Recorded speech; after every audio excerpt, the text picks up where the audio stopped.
के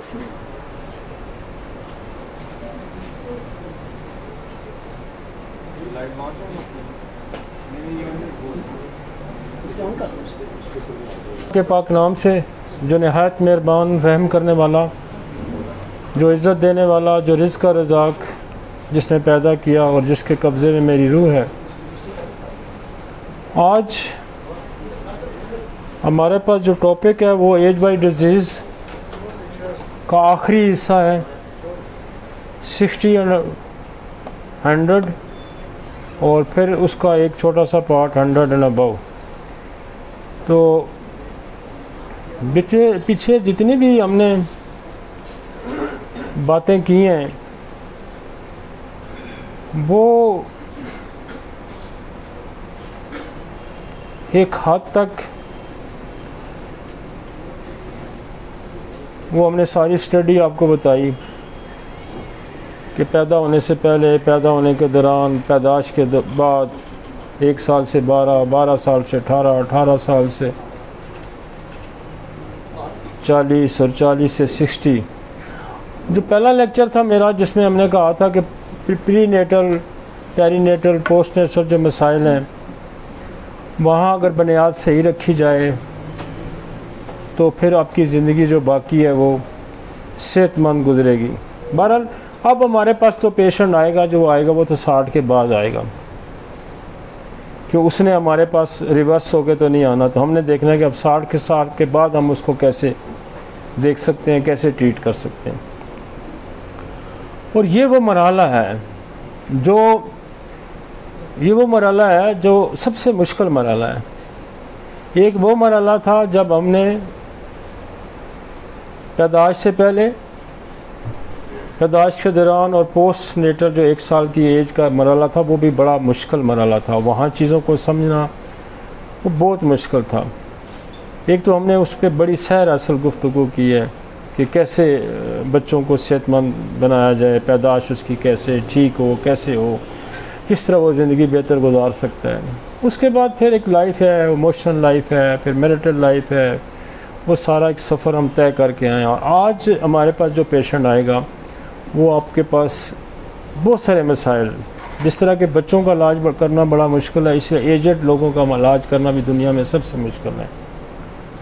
और ये एजेड जो लोग हैं ना, इसलिए इतना मुश्किल है कि मैंने देखा है कि औलाद भी साथ छोड़ देती है। वो भी कहते हैं जी बाबा किसी तरीके ना जाए, अब इसके लिए तो बड़ा मुश्किल है, ये रात को जागना, इसको ये करना, मैनेज करना, अस्पतालों में ले जाना, खर्चे करना, और ये इंसान पे बड़ा मुश्किल वक्त होता है।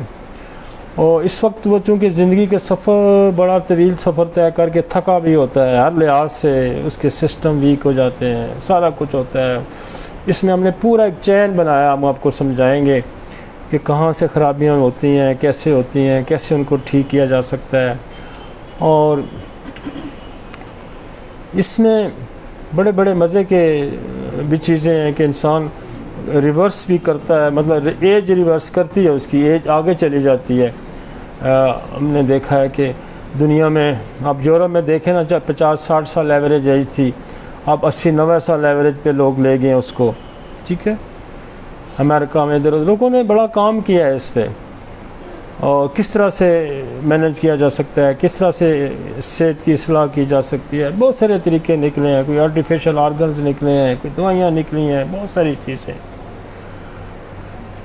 तो वो एक तवील सफ़र हम भी एक करके आए हैं। हमने जो ज़िंदगी में देखा, परखा, लोगों पे आजमाया, चीज़ें देखी, कौन सी दवाइयाँ काम करती हैं, कौन सी नहीं करती, कहाँ करती हैं। बड़ी एक अच्छी स्ट्रगल है और बड़ा फ्रूटफुल स्ट्रगल की है हमने, और बड़े रिज़ल्ट प्रोड्यूस किए हैं।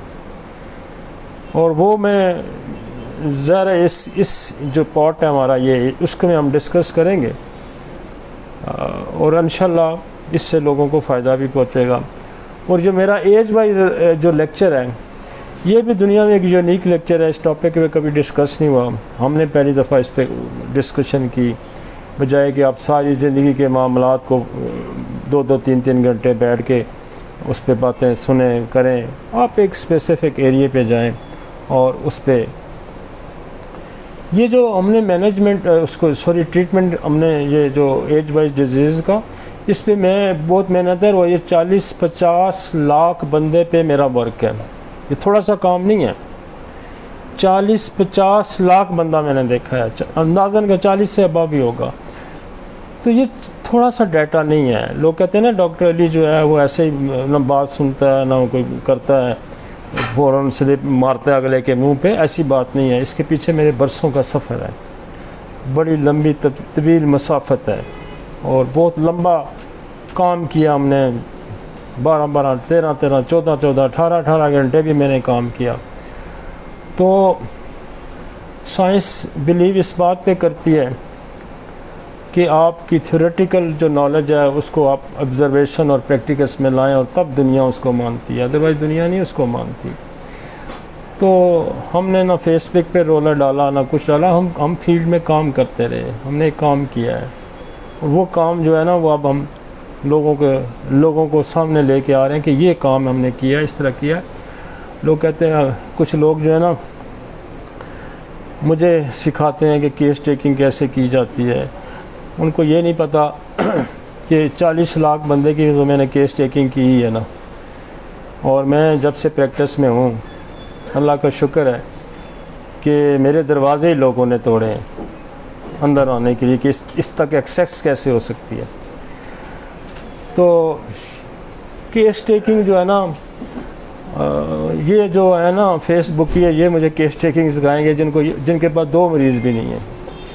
और मैं नहीं इतनी बड़ी बातें करना चाहता, ये सिर्फ ये अपने ज़ाती केस भी नहीं ठीक कर सकते।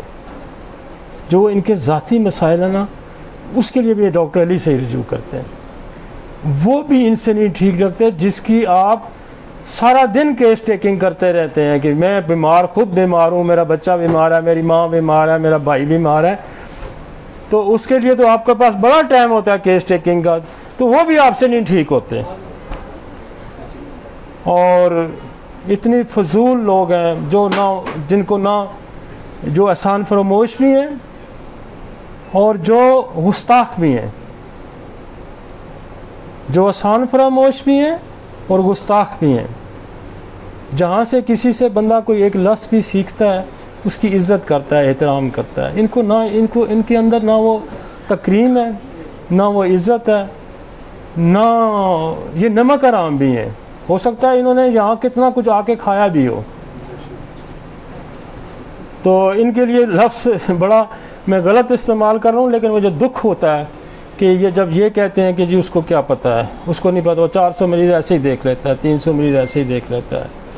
तो बड़े दुख की बात है। हमारा बड़ा तवील सफ़र है भाई, हमने एक एक बात पे इतनी मेहनत की, और मेरे साथ कम अज़ कम 30-40 तो कंसल्टेंट है मेरे साथ। ये तो पता ही नहीं ना बैकग्राउंड फिल्म में क्या चल रहा होता है। कोई आई स्पेशलिस्ट है, कोई स्किन स्पेशलिस्ट है, कोई आर्थोपेडिक सर्जन है, कोई रेडियोलॉजिस्ट है, बहुत सारी एक पूरी टीम होती है आप चीज़ों को। क्योंकि लॉ ऑफ जो हनीमन क्या कहता है कि 2 सिमिलर लॉ है। क्या सिमिलर लॉ ये है कि पहले आप बीमारी को समझें, फिर उसके लिए कोई दवा ढूंढें। This is the similar. सिर्फ मटीरिया मेडिका पढ़ के तो माइंड के 4 सिम्टम याद करके तो आप ये नहीं कह सकते कि जी आप 3 घंटे इनको दे दें और मुझे 1 घंटे दे दें, रिज़ल्ट दोनों का देख लें। मैं एक दफ़ा बखर गया, हमारा लड़का यहाँ काम करता था रियाज, तो वो हम बखर गए उसके क्लिनिक का इफ्तिताह करने। तो रात हम यहाँ से क्लिनिक हमने बंद किया कोई 12-1 बजे। तो पूरी कोस्टर हमने कोई 10-12 बंदे, ज़्यादा थे बल्कि, पूरी कोस्टर फुल थी। वहाँ हम सुबह पहुँचे कोई 6-7 बजे। तो हमने तो था चले क्लिनिक का इफ्तिताह करके वापस आ जाएंगे। तो वो मैं जाके देखा तो वहाँ एक बड़ा मेला लगा हुआ लोगों का, कोई 500-600 बंदा वहाँ इकट्ठा हुआ। वो मैंने कहा तूने इतने बंदे इफ्तिताह के लिए? कहते नहीं ये सारे मरीज़ हैं, इनको आपने देखना भी है। सही बात है। तो 9 बजे का इफ्तिताह का टाइम था, हम मेरे साथ काफ़ी सारे डॉक्टर भी थे, तो हमने शुरू कर दिया देखने क्या हो सकता है।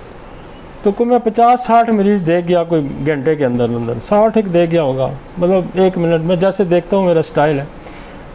तो वहाँ के कोई बखर के डॉक्टर भी आए हुए थे। उन्होंने कहा जी आप रुकें जी, आपसे हमने बात करनी है। मैं रुक गया, मैंने कहा क्या बात? कहते हैं जी आप क्या ये तो नाम पूछ ही जा रहे हैं, तो आप एक चीज़ पूछते हैं बस दवाई लिख देते हैं, तो ये कौन सा तरीका है? मैंने कहा यार इस तरह करो, आप 3-4 डॉक्टर हैं ना, आप इधर बैठ जाओ, आपको 10 सवालों से ज़्यादा की इजाज़त नहीं है, ठीक है ना? मैं तो चलो 1 पूछता हूँ या 2 पूछता हूँ, आप 10 से ज़्यादा नहीं पूछ सकते।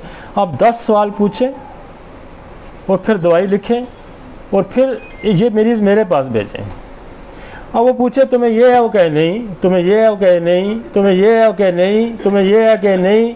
अब 10 पे तो मेरे को बस अब स्टॉप हो गया, अब से ज़्यादा क्वेश्चन आप नहीं कर सकते। अब मेरे पास है, मैंने कहा तुम्हें ये, हाँ कहता जी यही है।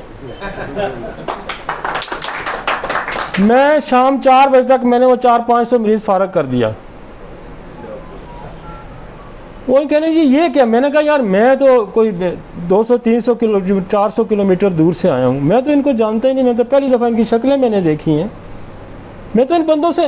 वो कहते जी जो आप कहते हैं ये कहते हैं हाँ। वो मैंने उनको कहा कि मैं पूछता वही हूँ जो इनको होता है, मैं वही पूछता हूँ जिनको जो इनको होता है। तो अब एक छोटी सी बात मैं अक्सर उसका जिक्र करता रहता हूँ यार, हमने एक बात हमने कहा जी जिसकी नेक टेढ़ी है वो डिसअपॉइंटेड है, मैंने कई दफ़ा बताया। और यहाँ जितने बंदे बैठे हुए हैं और आपके दोस्त, आपके अजीज़, आप जिसको 30 सेकंड से ज़्यादा एक लुक ही डालनी है ना, यूँ देखना ही है एक लुक। ये एक मैं एक कुलिया आपको बताता हूँ, इस तरह के हज़ारों सैकड़ों कुलिए हैं। एक नज़र आप देखें और बैठा लें उसको, सारा दिन उसकी हिस्ट्री ले लें, सारा दिन बैठा लें। जो मैंने कहा है ना नेक टेढ़ी वाला डिसअपॉइंटेड होगा, वो डिसअपॉइंटेड ही होगा। कितनी देर लगती है? आप एक बंदे को समझ ही नहीं है, एक बंदे को समझ नहीं है। एक स्टोर कीपर को अगर आप दे दें कि जी तू डॉक्टर देख, तो वो कैसे देखेगा? देख सकता है? एक कंप्यूटर ऑपरेटर है या कोई भी ऐसा काम करने वाला, एक मिस्त्री है, आप मिस्त्री को कहेंगे तू जाके जनाब जो है ना डॉक्टरी कर, तो वो उसको तो 6 महीने लगेंगे एक केस को देखते हुए, तुम्हें क्या होता है लिखता रहे, फिर आखिर रिजल्ट जो है ना वो नहीं ले आएगा। यार दुनिया में एक्सपर्टीज़ हैं, दुनिया में स्किल्स हैं। मेरे दोस्त की ना मिल ख़राब होगी फैसलाबाद में, दुनिया जहान के बंदे आए उसको ठीक करने वाले, वो मिल ना ठीक हो, चले ही ना। उसको किसी ने कहा यार कुछ सियाना एक फलानी जगह रहता है, उसको बुला के ला, वो हो सकता है तुम्हें कुछ बेहतर मशवरा दे। तो वो एक बंदा सियाना आया, उसने बुलाया उसको, वो फिरता रहा, उसने मिल देखी और एक जगह उसने जोर से मारा थोड़ा, तो वो मिल चल पड़ी। तो उसने कहा कितने पैसे? उसने कहा जी 50,000 रुपये। उसने कहा किस बात के, तूने थोड़ा तो एक मारा है? उन्हें कहा नहीं मैं थोड़ा, मैंने मारा सही जगह पे है। तो आप गलत स्ट्राइक करते रहें और इसके पीछे जो हम हिस्ट्री ले रहे हैं या हम जो जिस नतीजे पे पहुंचे, मैंने एक आपको ऑप्शन बताइए ना, एक बंदा बताया कि गर्दन टेढ़ी है, तो इसमें लेते रहे ना 6 घंटे हिस्ट्री लें भाई, वो डिसअपॉइंटेड है। चाहे मेरे पास साइकोलॉजिस्ट, मैंने कई साइकोलॉजिस्ट मेरे पास आए, मैंने कहा यार तुम्हें यही है, उन्होंने कहा नहीं है, मैंने कहा यही है, उन्होंने कहा नहीं है, मैंने कहा यही है, और अल्टीमेटली उन्होंने कहा यही है। तीसरा हम तो बॉडी पोस्चर पे, हम तो उसकी ब्रीदिंग स्टाइल पे, हम तो बेशुमार ऐसी चीज़। वो यार अल्लाह के बंदे मुझे ये बताओ, आप कहते हैं जी 30 मिनट से 90 मिनट तक आप हिस्ट्री लें, बंदा आपके पास एक्यूट कार्डियक फेलियर वाला आ गया, आप उसको 3 घंटे हिस्ट्री लेते रहेंगे उसकी? उसको 30 सेकंड में आपने रिजल्ट प्रोड्यूस करना है। 30 सेकंड 1 मिनट के अंदर आपने उसको बचाना है। अगर आपने एक एक्यूरेसी आपके अंदर नहीं है, आप में कंपेटेंसी नहीं है, आपके पास नॉलेज नहीं है, आपके पास मेडिसिन नहीं है, आप उसको मार देंगे। ऐसा होगा या नहीं होगा? तो फिर कम से कम 30 मिनट्स और 90 मिनट के टाइम में आप टेकिंग करें, केस टेकिंग करें। भाई समझने में, बंदे को जब बात समझ आ जाती है तो वो मिनटों में रिजल्ट दे देता है, जब उसको नहीं समझ आती तो उसको सारी ज़िंदगी नहीं आती। और ये जो नाबल्द है ना, इनको सारी ज़िंदगी समझ नहीं आई, मेरी बात याद रखें। ये नाबल्द है, ये आसान फरामोश है, इनको सारी ज़िंदगी नहीं याद आएगा, सारी ज़िंदगी। और गुस्ताखों को तो बिल्कुल अल्लाह उनकी मदद नहीं करता। अपने मोहसिनों को आप जब अपने आपके अजीज़ हों, जो आपके ज़िंदगी में काम आए हों, उनके बारे में आप ये गुफ्तगू करें कि इनको केस टेकिंग नहीं आती। तो हमने तो 30, 40, 30, 32 साल लगाए हैं भाई कि यहाँ तक पहुँचने में, इतना आसान सफ़र नहीं था। तो कहने का मकसद ये है कि एक जेस्चर आपको रास्ता दिखा देता है। एक जेस्चर, एक मैंने कहा ना सिर्फ नेक, एक सिर्फ नेक। मेरे पास टॉन्सिल्स का मरीज़ आए, शुरू में हमारे पास आए टॉन्सिल्स के, देखिए कोई 20-25 दवाइयाँ रेपर्टरी में, बेलाडोना दे दो, ब्राटाकाप दे दो, सिलेशिया दे दो, कालीमेर दे दो, फेरामास दे दो, फाइटोलैको दे दो, लेक्सिस दे दो, एलोमेन दे दो। हम सारी ये प्रैक्टिस करते रहे, हम ये सारी प्रैक्टिस करते रहे। फिर जब हमने कहा टॉन्सिल नहीं ठीक होते, जैसे इनसे नहीं होते, हमने कहा टॉन्सिल नहीं ठीक होते, एक छोटी सी टॉन्सिल नहीं ठीक होते, हमने हिस्ट्री लेनी शुरू कर दी पेशेंट की, फोर फादर इधर इधर, फोर फादर तक, दोनों साइड की, दोनों साइड की। मोस्ट कॉमनली ट्यूबरकुलोसिस हमें मिला, हमने ट्यूबरकुलोनियम लगा के दवाई लानी शुरू कर दी, हमारे रिजल्ट अच्छे हो गए। फिर रिजल्ट हमारे रुकने शुरू हो गए, कुछ केस ठीक हो कुछ ना हो। ये हमें आती थी, बेलाडोना भी आती थी, हमें ब्राटाकार का भी पता था, हमें सिलेशिया का भी पता था, हमें एपरसाल्प का भी पता था, हमें फाइटोलैका का भी पता था, हमें लेक्सिस का भी पता था, हमें ब्राटाम्योर का भी पता था, हमें ये सारी कालीम्योर, फेरमफास सारी का हमें पता था। लेकिन इसके बावजूद हमारे पास मरीज़ नहीं तो ठीक हो रहा। अब ट्यूबर जब ने लगाई तो मैं अगले दिन मरीज़ आया तो उसने कहा जी मुझे फ़र्क है, अगले को लगाई फ़र्क पड़ा, अगले को लगाई, फिर ब्रेक लग गई। 4 को दें, 2 ठीक हों, 2 ना ठीक हों। फिर हमने और काम करना शुरू कर दिया, फिर हमने साइकोसिस को एड्रेस करना शुरू कर दिया, फिर हमने ट्यूबर में डोरिलम लगा के तो शुरू कर दी दही दवाने। फिर ऐसे था कि वो बच्चे भी रुक गए ठीक होने। फिर जब हिस्ट्री लेनी शुरू की, उसने कहा मेरे तो बाप, इसके बाप को भी जी टॉन्सिल थे। फिर हमने कार्सिनोसिन ऐड कर दी। अब तो हमारे कंसेप्ट बड़े क्लियर हो गए। देखें ना, हमारा कंसेप्ट ही नहीं, हमारी बेसिक हमने सेट की कि टीबी वालों को हो सकता है टॉन्सिल नहीं होते, आपको जो साइकोटिक वालों को टॉन्सिल ठीक नहीं होते, जो आपकी रूटीन की मेडिसिन है। अब तो सिर्फ हम टार्च मारते हैं 30 सेकंड की, सिर्फ यूं। पिछले 30-35 सालों ने हमने ये सारा कुछ सीखा है, हमने फोर फादर तक हिस्ट्री ली, फिर हम इस नतीजे पे पहुंचे। मुझे केस टेकिंग नहीं आती और आपको केस टेकिंग आती है। मेरे पास ENT स्पेशलिस्ट आए, मैंने उनको कहा कि 30% टॉन्सिलाइटिस आपके ट्यूबर, उन्होंने डाटा कलेक्ट किया, वो कई स्पेशलिस्ट इस काम पे लग गए कि जो मरीज आए उसे पूछे तुम्हारे खानदान में टीबी नहीं है, ये RGH में होली उसमें आपके पिम्स में। हमने वहां भी डाटा लोगों को, उन्होंने कहा ये कैसे, मैं कहा आप हिस्ट्री ले, और उन्होंने आके कहा यार ये आपने कहाँ से सीखा है। तो जिन लोगों के इन्फेक्शन नहीं ठीक होते उनकी फैमिली में इन्फेक्शियस डिजीज़ होती हैं। तो इसलिए अब डॉक्टर अली यूँ टार्च मारता है, ट्यूबर देता है, बेल अगर सुर्ख हैं तो बेल ब्राटाकाप देगा, अगर पस पड़ी हुई है तो बीच में बेल निकाल के तो सिलेशिया लगा देगा, एपरसर्व लगा देगा, ठीक है ना, अगर किसिंग है तो एलोमेन लगा देगा। ये अब हम पहुँचे हैं इस नतीजे पे। 1 मिनट में जब हम देखते हैं ना, ये अब पहुँचे हम। इसके साथ 30-40 लाख बंदा मुसलसल देखा है, और साइंस ये कहती है कि जब तक आपके पास प्रैक्टिकल नहीं है आप बिल्कुल कुछ नहीं है।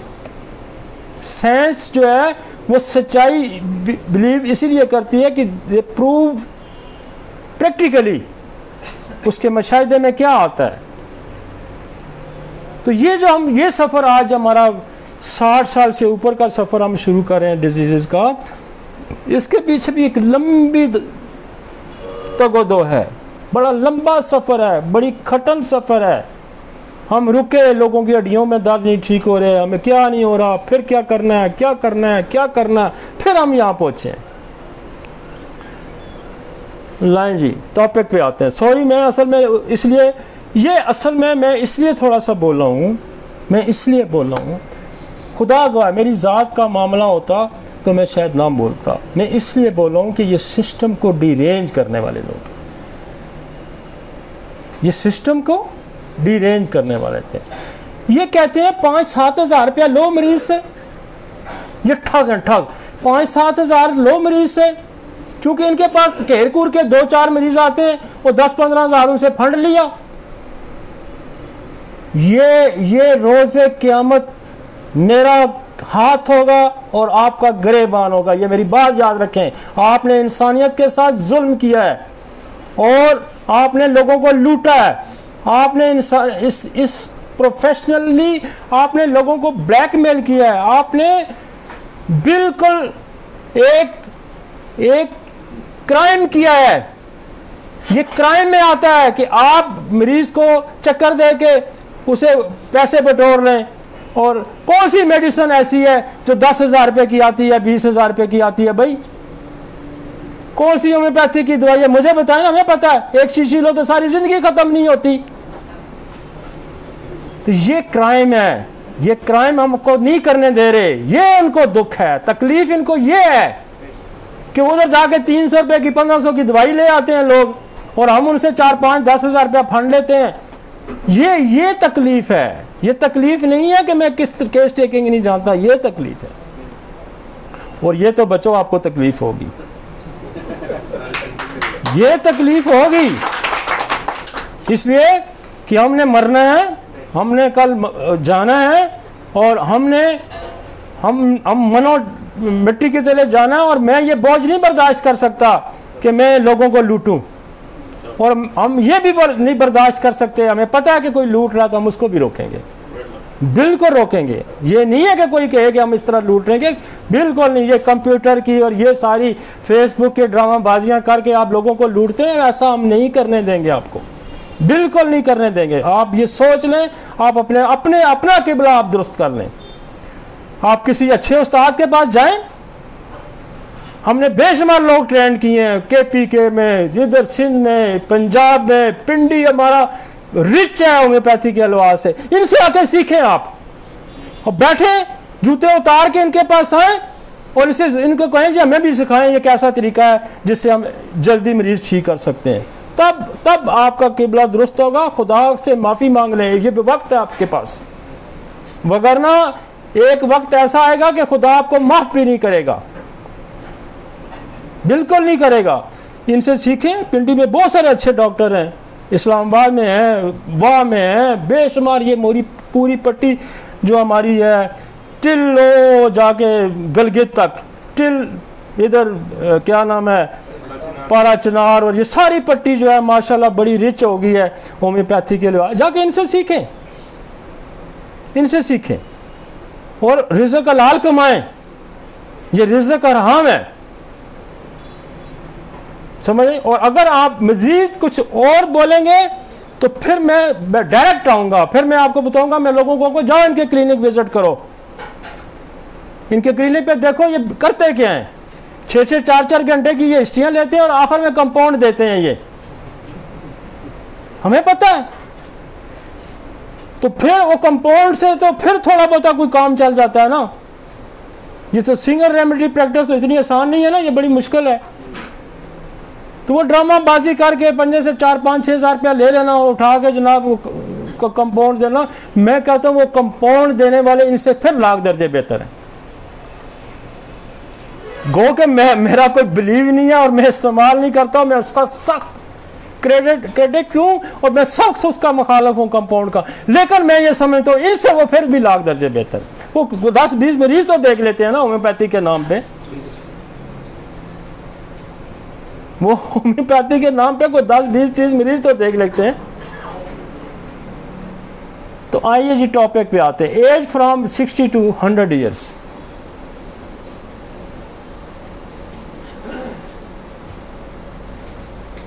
हमारे पास आज जो फ्रोजम है,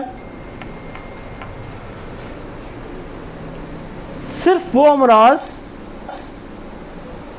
जिनकी अलामात बहुत कम मिलती हैं, सिर्फ वो अमराज जिनकी अलामात बहुत कम मिलती हैं और इस वजह से आसानी से ठीक नहीं होती, ये वो बीमारियां हैं जिन्हें यकतरफा कहा जा सकता है, क्योंकि ये सिर्फ एक या दो बड़ी अलामात ज़ाहिर करती हैं और तकरीबन बाकी तमाम अलामात को छुपा लेती हैं। ये बुनियादी तौर पर मुज़मन अमराज से तल्लुक़ रखती हैं।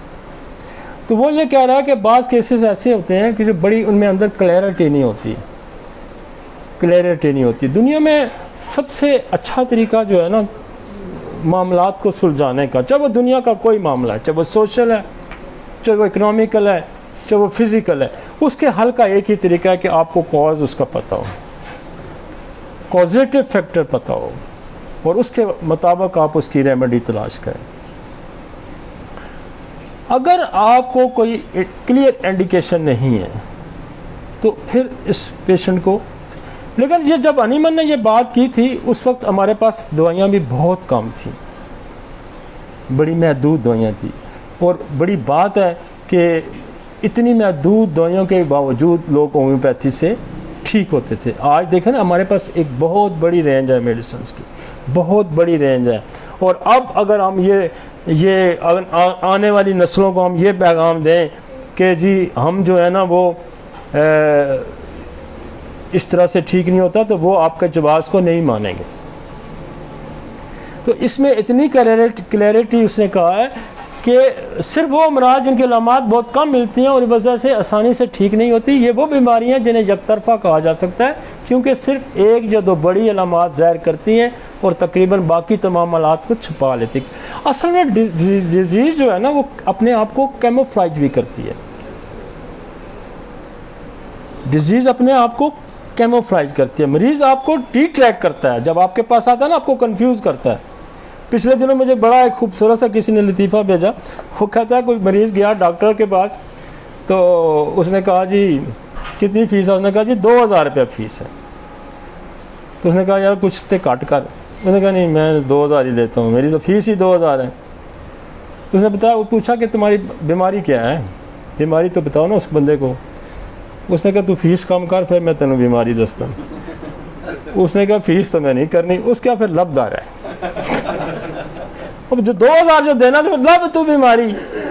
मरीज आपको डिट्रैक्ट करता है, कंफ्यूज करता है डॉक्टर को, और आपने उसको खींच के ना अपने उसमें लाना होता है।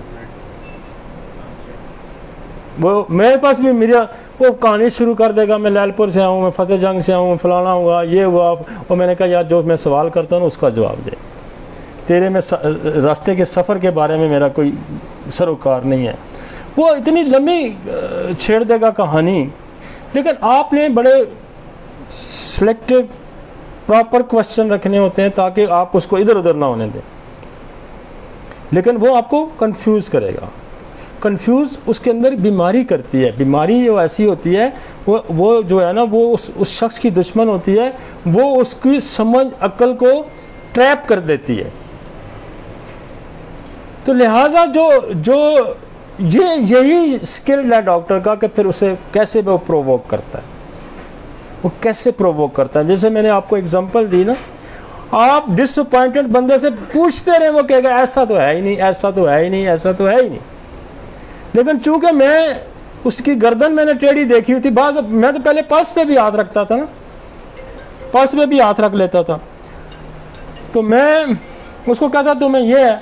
अब उसे अंदाज़ा ये होता था कि क्योंकि तो मैं तो उसकी स्नैपशॉट जो होती है ना यूँ पोस्चर से, इसको कहते हैं स्नैपशॉट, एकदम यूँ तस्वीर ले लेना। स्नैपशॉट का मतलब पता है ना, तो ये स्नैपशॉट है। अब वो क्योंकि मरीज़ को मैं अगर एकदम कहूँ कि जी तुम्हारी गर्दन टेढ़ी है तो इसका मतलब ये है कि तुम्हारे अंदर गम है, वो कहेगा ये क्या जी 1 मिनट में इसने कह दिया।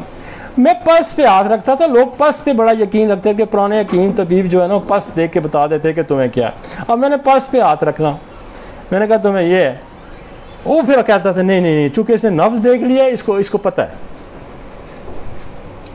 ये जो क्लिनिकल प्रैक्टिस है, आप मरीज को कैसे कन्वेंस करते हैं। अब चूंकि हमने तो इतने मरीज देखे हुए, इतने मरीज आते हैं, वो मेरे कई दोस्त बेटा वो कहते हैं मेरे पास जब रेफर भी करते हैं, कहते हैं बातें ज़्यादा नहीं करनी, जो पूछता है वही बताना है। तो वो ऑलरेडी कन्वेंस हो के आए होते हैं ना। लेकिन एक नया डॉक्टर है, उससे वो कन्वेंस नहीं होंगे। मतलब एक औरत आती है और यहाँ हरीपुर से ना, तो मैंने उसकी पल्स पे उस लेक्सिस थी, मैंने उसको देखते हुए मैंने कहा ये लेक्सिस है। मैंने हाथ पे रखा, मैंने कहा घबराहट होती है, सेक निकलता है सर से। तो बोली जो मैं कहा सुबह उठती हूँ तकलीफ ज़्यादा होती है, कपड़े टाइट लगते हैं, बटन नहीं बंद कर सकती। साथ उसका खामन बैठा हुआ था, उसने कहा ये डॉक्टर नहीं ये पीर है। मैं पीट पीट के मर गई हूँ कि मुझे ये तकलीफ है, मेरी बात को कोई सुनता नहीं है। तो ये एक टेक्निक है क्लिनिकली कि आप पल्स पे हाथ रखें, आप पोस्चर जज करते हैं, आप चाहे जो स्टाइल जज करते हैं, आपको पता चल गया इसको क्या है, आप पल्स पे हाथ रख रहे हैं। लोग कन्वेंस से सदियों से हकीम जो है ना पल्सों पे हाथ रख रहे हैं। और आज आपका अपना पल्स का जो रेपेटी का चैप्टर खोले ना, आपको अंदाजा हो जाएगा पल्स इतनी चलती है तो ये दवाई है, इतनी चलती है तो ये, बड़ी एक साइंस है ये भी। चलो साइंस को परे करें, आप मरीज को अट्रैक्ट करना है आपने और पल्स पे हाथ रखें।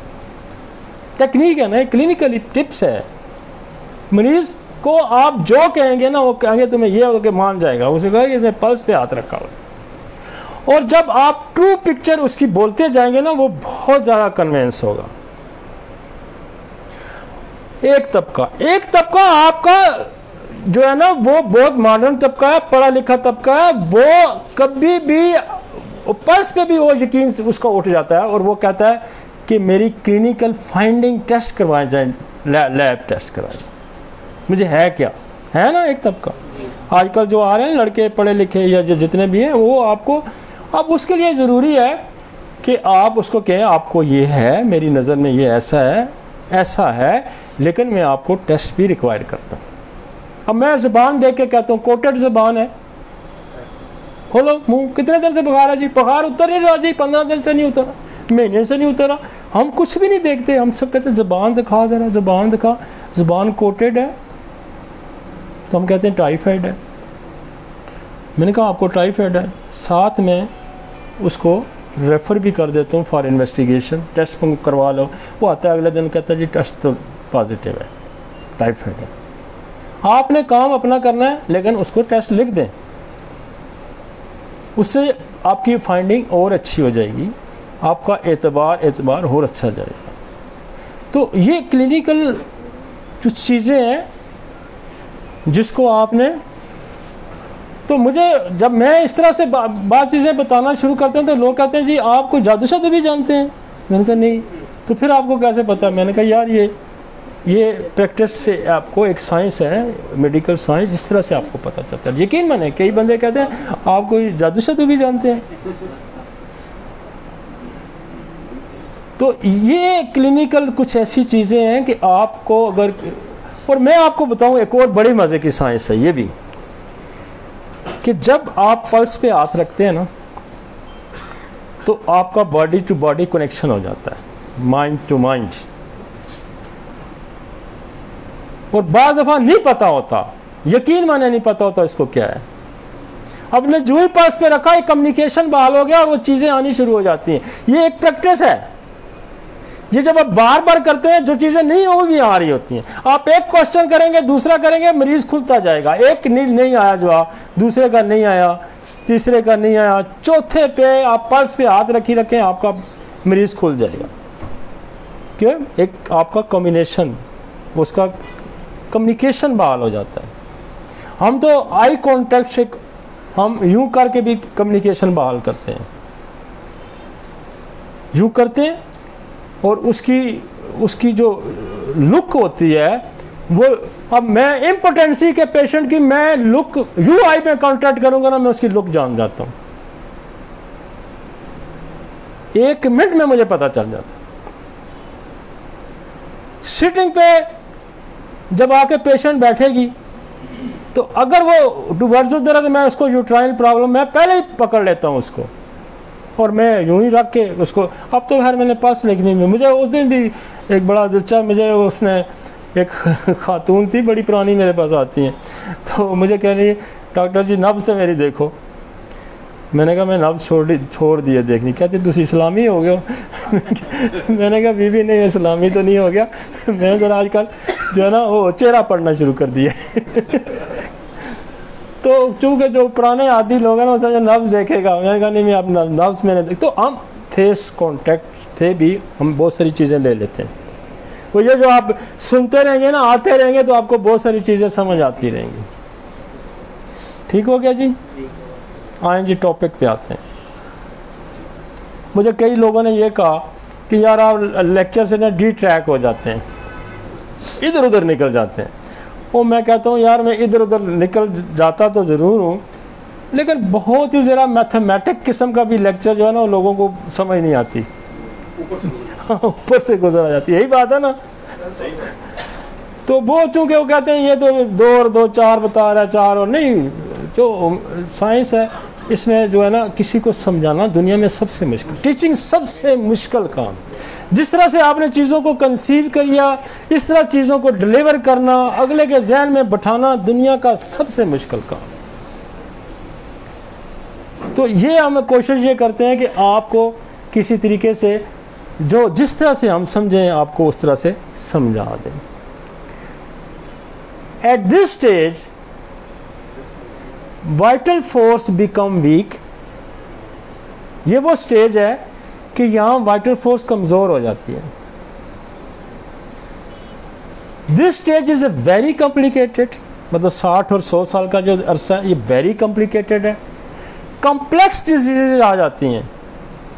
कॉम्प्लेक्स डिजीज़ कॉम्प्लिकेशन ऑफ मियाज़म अकर। एक तो कॉम्प्लेक्स डिजीज मियाज़म मिक्स हो जाते हैं, क्योंकि सारी ज़िंदगी के गुनाह सवाब सारे आके यहाँ इकट्ठे हो जाते हैं, क्योंकि ज़ोर ज़ोर असाब आना शुरू हो जाता है ना। तो इसलिए ये बड़ा डिफ़िकल्ट एरिया है। It is the reason that the treatment at this age is a very difficult age compare to the previous stages. तो यहाँ का जो इलाज है ज़रा कंपेयरली, क्योंकि जो एज है ना 12 और 18 और 40, जो तक बंदे के अंदर स्ट्रेंथ होती है, जो मर्जी है दवाई ट्राई करो, जो मर्जी है देते रहो, उसके अंदर पावर होती है। यहाँ तो आपने ज़रा सी भी गलती की ना तो बंदा लुढ़क गया। भाई अगर 18-20 साल का बंदा है, आप उसको जो मर्जी है दवाई देते हैं, नहीं फ़र्क पड़ता तो क्या, कुछ भी नहीं होता, समझ जाता है ना। यहाँ तो बंदा हार्ट का मरीज़ है, आपने उसको गलत दवाई दे दी, वो तो लुढ़क गया, रिएक्शन आ गया। तो यहाँ बड़ा संभल के, इसलिए हमने ये थोड़ा सा आपको एहतियात के लिए कि यहाँ थोड़ा सा ना चुकना, फोकस, मतलब यहाँ आपने केस को इजी नहीं लेना, थोड़ा सा कॉन्शियस होके देखने हैं मरीज़। जब भी 60, 70 साल 80 साल का बंदा होता है ना, उसको फुली अलर्ट, ये इसलिए हम आपको थोड़ा सा ना वो क्या कहते हैं, थोड़ा सा अलर्ट कर रहे हैं कि आपने इसको इजी नहीं लेना। Next,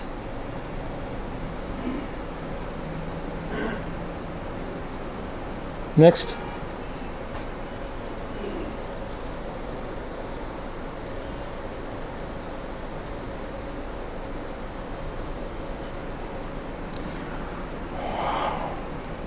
after 60 years changes occur in the DNA।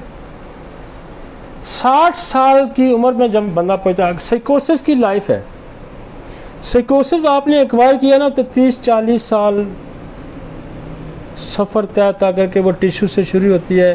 पहले वो क्या करेगी, म्यूकस मेम्ब्रेन को रप्चर करेगा, वहाँ इन्फेक्शन होगा, वहाँ फिर वो जाएगा नीचे और ब्लड स्ट्रीम में जाएगा, वो 1-2 साल लगा देगा, ठीक है, 6 महीने लगा देगा, साल लगा देगा, फिर वहाँ से ट्रेवल करके फिर वो सारा जाके मुख्तलिफ आर्गन के अंदर पहुँचेगा, वो 5-7 साल फिर करते करते ये सेल के जो न्यूक्लियस है उसके बाद जो फ्रूट पड़ा होता है उसके जाके अंदर पहुँच जाएगा।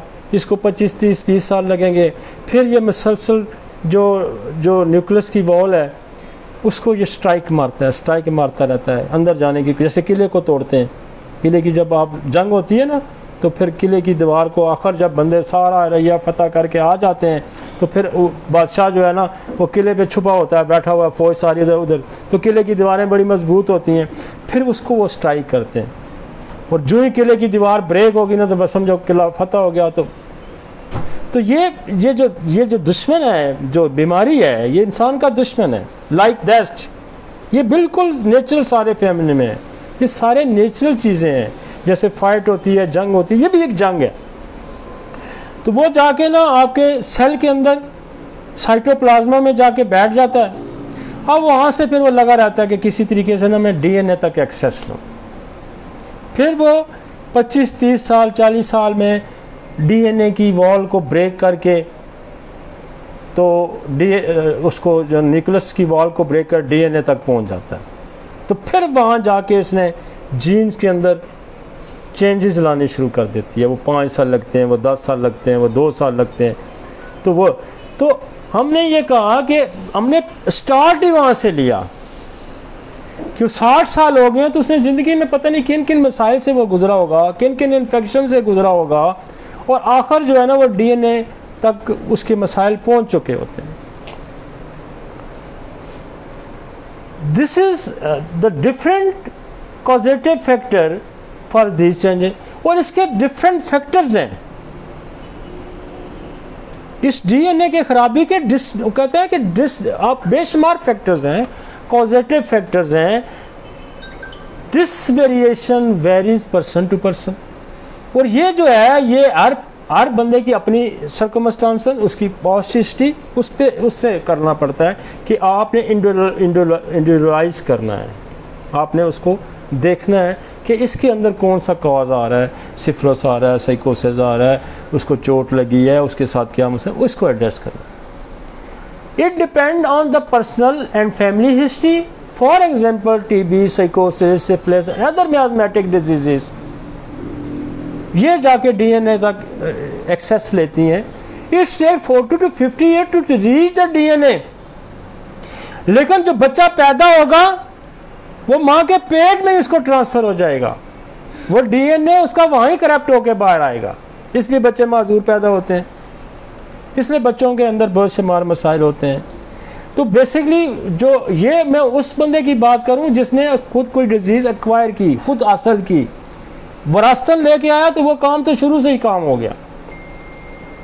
वो बाद दफ़ा साल में हो जाता है, बाद दफ़ा 2 साल में हो जाता है, बाद दफ़ा 3 साल में होता है, और बाद दफ़ा 10 साल, 20 साल, 50 साल में भी हो सकता है। वो उसकी हिस्ट्री पे, इसलिए हमने ये कर दिया कि उसकी personal and family history, for example TB, साइकोसिस and other miasmatic disease, it's take 40 to 50 years to reach the DNA. Therefore we address these causative factor for the general degeneration and constitutional remedies. उसने कहा कि एक तो हम ये causative factor and general degenerative causative factor, मसलन उसके अंदर कैल्शियम की कमी हो जाती है, उसके अंदर फास्फोरस की कमी हो जाती है, उसके अंदर कोई ऐसी कमी हो जाती है, तो वो 20 हाथ हमने एड्रेस करना है। और यहाँ जो स्टेज है, यहाँ जो स्टेज आती है, ये मायूसी और नाउमीदी की स्टेज आ जाती है।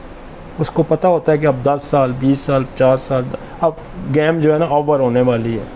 तो यहाँ बहुत हेल्पफुल जो चीज़ है, बहुत ज़्यादा जो हेल्पफुल चीज़ है इन एवरी कंडीशंस,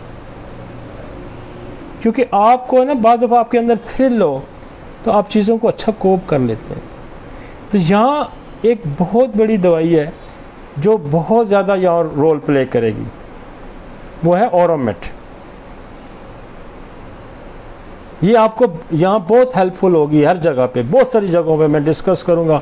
यहाँ भी हेल्प करेगी, यहाँ भी करेगी, यहाँ भी करेगी। इसकी पहली निशानी मायूसी है, इसकी पहली निशानी मायूसी है, और इसकी आखिरी निशानी सुसाइड है। तो ये इसको यहाँ आना शुरू हो जाएगा। यार पहले तो देखे जी, अब स्कूल पढ़ रहा हूँ, कॉलेज पढ़ रहा हूँ, अब शादी होगी, फिर शादी होगी, अब बच्चे हो गए, फिर वो एक स्ट्रगल स्ट्रगल स्ट्रगल। अब ये कहते हैं बच्चे भी हो गए, रिटायर भी होगा। जो ही बंदा रिटायर होता है फिर मायूसी का शिकार हो जाता है। ठीक, वो कहते हैं अब खत्म, स्कूल भी ख़त्म, कॉलेज भी ख़त्म, शादी की अब वो जो जोश था वो भी ख़त्म, बच्चे भी पैदा हो गए, बच्चे भी बड़े हो गए, अब उनकी भी शादियाँ होंगी, अब क्या करूँगा, अब तो वो मौत जो है वो नज़र आ रही है। तो ये मायूसी यहाँ से शुरू हो जाती है।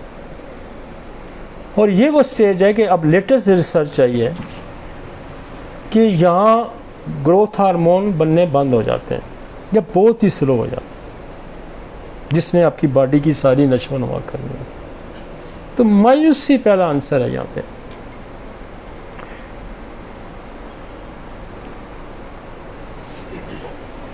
तो therefore we address these causative factor with the general degenerative and constitutional remedies। हमारे पास कुछ जनरल और कुछ कॉन्स्टिट्यूशनल मेडिसिन हैं, जैसे कलकेरिया फास है, जैसे फास्फोरस है, जैसे ओरोमेट है, जैसे लाइकोपोडियम है, जैसे रूटा है, काली फैमिली है, मर्क की फैमिली है। तो वो डिजनरेटिव है, टूट फूट का। आपकी बॉडी के स्ट्रक्चर के अंदर एक तो खेल है हार्मोन्स का, एंजाइम का, और फिर किसका खेल है, फिर खेल है मिनरल का। बॉडी एंजाइम सिक्रीशंस जो हार्मोन्स रिलीज करते हैं, ग्लैंडुलर सिस्टम हमारा, इंडोक्राइन सिस्टम जो है, तो वो सारा खेल है। उसके साथ जो उसकी स्ट्रक्चरिंग है, स्ट्रक्चरिंग की बिल्डिंग है कि ईंट लगती है, सीमेंट लगता है, मसाला लगता है, वो ये है कि वो फास्फोरस है, वो कैल्शियम है, वो सल्फर है, वो पोटाशियम है, ये सारी उसकी बिल्डिंग का हिस्सा है। तो ये भी डीरेंज हो जाती हैं। फिर हमें कुछ जो हमारी कॉन्स्टिट्यूशनल रेमेडी जैसे जिनका मैं जिक्र करूं, फिर इनका सहारा लेना होता है, फिर मियाज़मेटिक कॉजेटिव फैक्टर का सहारा लेना होता है। तो फिर जाके आप मरीज़ को संभाल पाते हैं, जिसमें हम इसमें जो फोकस है डीएनए पे आपने फोकस करना है। और मेरी बात याद रखें, डीएनए पे फोकस नहीं होगा, उसके बाद एपिथैलेमस है, उसके बाद आपका मेजर ग्लैंड जो है ना pituitary gland, master gland pituitary gland,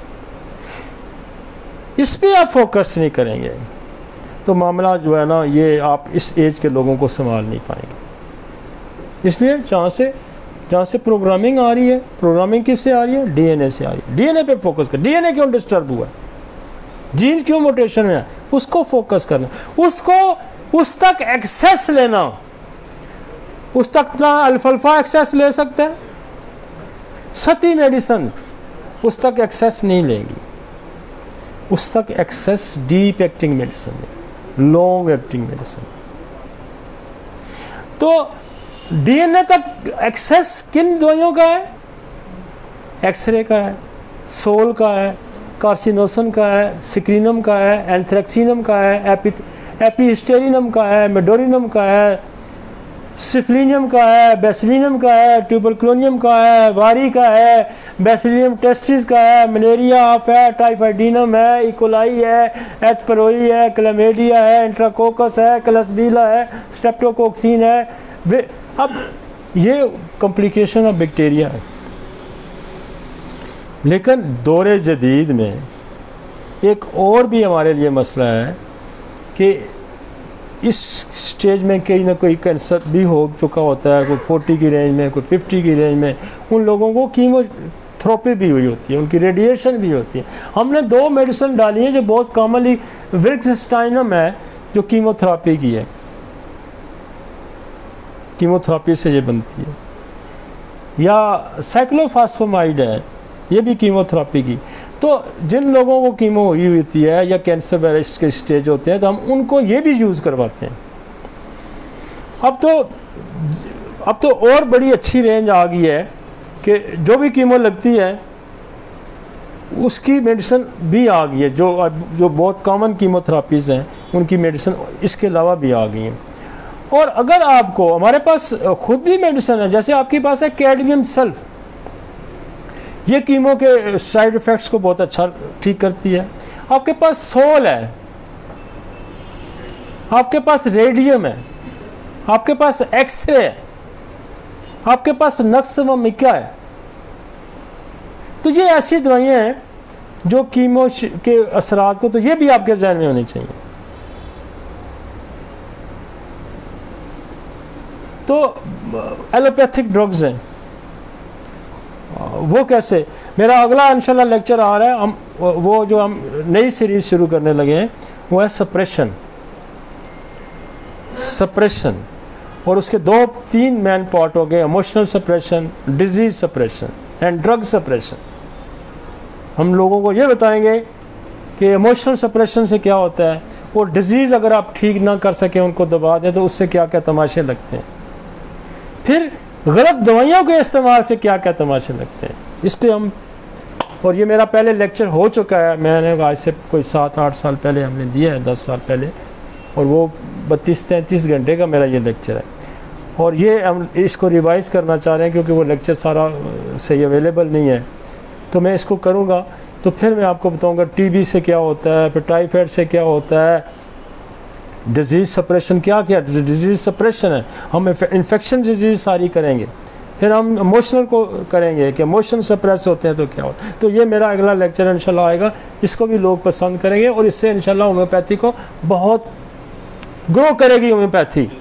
ये टॉपिक भी हमारा नया है, ये जो नया टॉपिक मैं दे रहा हूँ ना सप्रेशन वाला, ये भी बड़ा कॉम्प्लिकेटेड, बड़ा मुश्किल है। ये भी इस तरह का कोई लेक्चर पहले, इससे पहले अवेलेबल नहीं है, क्योंकि मैंने सारी ज़िंदगी किया कि एक एलोपैथिक डॉक्टर साथ के लिए खड़ा किया, डिजीज़ लोगों को समझाई, हमने लोगों को डिजीज़ समझाई, आई स्पेशलिस्ट बुलाया, स्किन स्पेशलिस्ट बुलाया, ऑर्थोपेडिक सर्जन बुलाया, कार्डियोलॉजिस्ट बुलाया, गायनाकोलॉजिस्ट बुलाया, साइकोलॉजिस्ट बुलाया। तो हमने लोगों को पहले अब हम एक स्पेशली प्योरली होम्योपैथिक टच दे रहे हैं कि ये दबना क्या होता है, दबना, गलत इलाज, सप्रेशन किसको कहते हैं। लफ्ज़ एक सप्रेशन है, और जब हम उस पर निकलेंगे, उस पर बात करेंगे, तो फिर आपको पता लगेगा दुनिया में क्या क्या मसाइल हैं और किस तरह से गलत इलाज से क्या क्या हुआ है। और वो इंशाल्लाह, और वो जब आप पढ़ेंगे तो होम्योपैथी इंशाल्लाह और निखरेगी और एलिब्रेट होगी, इसको और लोग अच्छे तरीके से समझेंगे, और फिर इनको पता चलेगा कि what is the case take, इसको पता है या नहीं पता। मैं बताऊंगा कि जैसे हमने तो देखे, हम बताएंगे कि टाइफाइड की कॉम्प्लिकेशन क्या होती है, इसकी सप्रेशन से क्या होता है, टीबी की सप्रेशन से क्या होता है, मलेरिया की सप्रेशन से क्या होता है। फिर हम वो चीज़ें डिस्कस करेंगे, तो फिर लोगों को पता चलेगा कि होम्योपैथी कितनी बड़ी साइंस है, कितनी बड़ी साइंस है।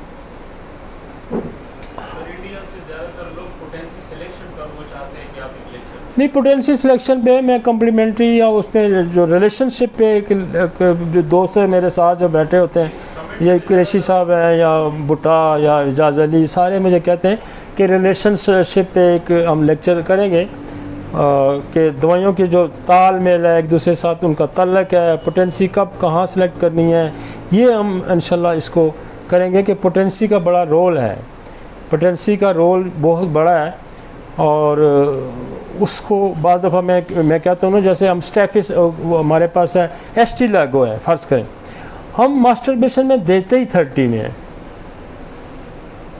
और यही पोटेंसी हम जो है फेब्राइड ब्लीडिंग में हम देते ही CM में। वो पिछले दिनों भी एक केस बड़ा मशहूर हुआ कि मुझे खातून है और हमारी कोई डॉक्टर है वहाँ मुल्तान से, तो उन्होंने मुझे कॉल की कि जी मेरी बेटी को जो 2018 में भी जो है ना उसको अबॉर्शन हो गया था 6ठे महीने में या 7ठे महीने में, तो इस दफ़ा फिर वो जो है ना उसको वही लेबर पेन शुरू हो गए हैं। तो नूर मोहम्मद ने अपनी किताब में लिखा है लेडी डॉक्टर में कि जल्सीम अगर 1 देते हैं तो वो डिलीवरी रोक देती है, और जब जल्सीम CM में देते हैं तो वो डिलीवरी करा देती है। तो मैंने उसको कहा कि यार, फ़ौरन ही मैं ड्राइव कर रहा था, मैंने कहा जी उसको जल्सीम 1 दे दें और कल मुझे बता दें। मैं जानता भी नहीं उन डॉक्टर साहिबा को। उसने मेरे सेकंड डे उसने कहा जी वो पेशेंट रुक गए, ठीक हो गया, सेटल होगी पेशेंट। वो हफ्ता 10 दिन गए, उसने खुशी से वो कोई जो आपको पता है पोस्टर जो लगाते हैं, हमने तो ज़रा वो यूज़ ही नहीं करते फेसबुक वगैरह, तो तो उसने कहीं पोस्ट लगा दी कि इस तरह मैंने मेरी बच्ची को 2018 में भी ये हुआ था और अब भी उसके साथ ये वाक़या हुआ। तो डॉक्टर अली से मैंने पूछा, किसी पहले नंबर लिया तो भुट्टा साहब ने नंबर दिया, तो फिर मेरी उनसे बात हुई तो उन्होंने कहा जल्शियम वनम दे दो। बस इतनी सारी बात सुनी तो उन्होंने कहा जल्शियम वनम दो। अब लोगों ने वहाँ तमाशा नहीं लगा दिया, उन्होंने कहा जी ये जल्शियम कैसे ठीक कर सकती है, ये तो कोई एलोपैथिक दवाई से ठीक हुआ। अब उनको ये नहीं समझ कि 2018 में भी तो एडमिट थी ना वो CMH में, तो वहाँ फिर एलोपैथिक किससे क्यों नहीं ठीक हुई। अब भी वो एडमिट है, सुबह वो डिस्चार्ज हो गई है। आज उस वाक़े को मतलब 20-22 दिन हो गए हैं, अभी तक उसकी डिलीवरी नहीं हुई। इस टाइम तक उस जल्शियम वनम ने रोकी हुई है। वो मैंने कहा कि ये होगी भी तब हम जल्शियम CM में देंगे तो ये होगी, वगैरह ये होगी भी नहीं। तो इस किस्म के नाबल्द लोग कि होम्योपैथी में ऐसा नहीं हो सकता। किसी और दोस्त हमारा, वो डॉक्टर उस्मान है, उसने कोई डॉक्टर उसके पास बैठा हुआ था, उसने वो दे दी उसको, सांप काट रहे को उसको पेन हो रहा था, उसने इकिनेशिया उसको दी तो उससे दर्द उसका रुक गया। वो उठा तो उसने पोज लगा दी। अब ये उसके पीछे पड़ गए, वो सांप काटे का तो हमारे पास तो इलाज ही कोई नहीं। यार आप होम्योपैथ हैं या आज सिस्टम के आप मुखालिफ हैं, आप इस सिस्टम के दुश्मन हैं कि आप कहते हैं होम्योपैथी में इसका इलाज ही कोई नहीं, जल्शियम से ऐसा हो ही नहीं सकता। और भी उसमें बड़ी दवाइयाँ हैं। वो यार नूर मोहम्मद की प्रैक्टिस का आप देखें ना, वो डंडे मारता था लोगों को, लाइन में आओ, डंडे डंडे, यकीन माने उसके हाथ में स्टिक होती थी, जो लाइन करा कर ठक मारता था सर पे, डंडे खा के लोग उससे दवाई करते, उसका एक्सपीरियंस है। और मैंने अपनी ज़िंदगी में बेशुमार जगह इसको मैंने दिया है, और ये वाकई प्रेगनेंसी डिलीवरी को रोक देती है, और जब आप चाहते हैं तो वो करा देती है। तो आप किसी का, आपको पता ही कुछ नहीं है, आप यूं ही ऐसे, भाई आप होम्योपैथी के खैर ख्वाह हैं या आप होम्योपैथी के दुश्मन हैं। अब जो वो पढ़ेगा, एक लेमैन पढ़ेगा या कोई दूसरा डॉक्टर एलोपैथिक पढ़ेगा, वो कहेंगे यार ये देखें, इनके अंदर से बंदे जो हैं वो कहते हैं ये ऐसा हो ही नहीं सकता, और ये फॉल क्लेम करते हैं। वो तो ठीक कहते हैं ना, फिर ये अंदर से जो काली भेड़ें आपकी यही बोलना शुरू हो जाती हैं, और यार नहीं ठीक हुआ, चलो नहीं ठीक हुआ, पहली तो बात है ठीक हुआ, नहीं ठीक हुआ तो क्या ये पब्लिसिटी आप होम्योपैथी की कर रहे हैं। झांके जरा अपने गिरेबान। इस सिस्टम से अगर आप रिज़्क खाते हैं, इस सिस्टम से आप अगर रिज़्क खाते हैं, इस सिस्टम से आपके घर का चूल्हा जलता है, तो ये बड़ी बददयांती है, ये बड़ी बददयांती है। जो कुत्ता होता है ना, जिसको हम कहते हैं कुत्ता, जो कुत्ता होता है उसको हम क्या कहते हैं, कुत्ता। जो कुत्ता या भौंकता है, वो भी जिस मालिक का रिज़्क खाता है उसके लिए भौंकता है। इसका मतलब हम कुत्तों से भी बदतर हैं। जिस सिस्टम से हमारा नाम है, हमारा रिज़्क वाबस्ता है, आप उस सिस्टम के खिलाफ बोलते हैं। शर्म आनी चाहिए आपको। वो यार नहीं ठीक होते सारे होम्योपैथी से, कोई होम्योपैथी ने सारे दुनिया को ठीक करने का ठेका तो नहीं उठाया हुआ ना। खुदा का एक निज़ाम है, उसने बंदों को मारना भी है। वो किसी का कोई गुनाह होगा, कुछ उसको सिला मिल रहा होता है, किसी को अपने करतूतों का सिला मिल रहा होता है, वो ठीक नहीं हो रहा होता। वो सिर्फ मेरी और डॉक्टर अली या आप लोगों की जिम्मेदारी में नहीं है, हमारी जिम्मेदारी है कि हमने प्रोफेशनल एथिक्स पे रहना है और इल्म जो खुदा ने हमें दिया उसके मुताबिक काम करना। ये कौन सी यार खिदमत है, मुझे बताए ना, कोई खिदमत है ये? आप अपना पॉजिटिव कोई काम है, आप उसको लोगों के सामने लाएं, बजाय आप कहते हैं कि ये तो होम्योपैथी से हो ही नहीं सकता, ना होम्योपैथी से फॉल पेन्स रुक सकते हैं, ना होम्योपैथी से सांप का इलाज हो सकता है। फिर होम्योपैथी से होता क्या है भाई? क्यों इस तरह की बातें करते हैं? और इनका रास्ता आपने रोकना है, इनका रास्ता आपने रोकना है। ये होम्योपैथी से खाते भी हैं और इसके खिलाफ बकवास भी करते हैं।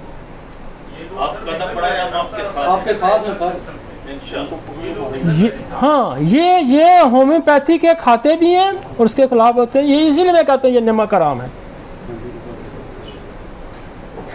ये इसलिए नमक हराम है। ये एहसान फरामोश है, होम्योपैथी का इन पे एहसान है कि ये अपने आप को साथ डॉक्टर लिखते हैं।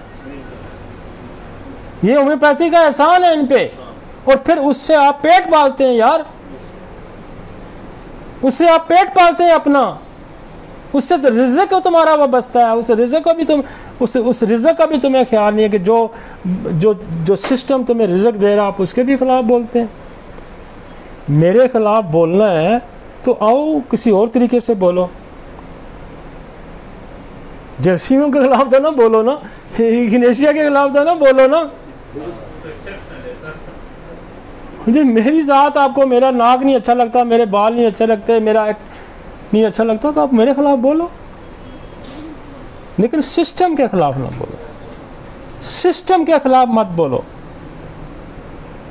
सिस्टम के कोई खराबियां भी होती हैं सिस्टम के अंदर, भाई खामियां भी होती हैं, आपने उस पर पर्दा डालना है कि गलत कह रहा हूं मैं, आपने उस पर पर्दा डालना है।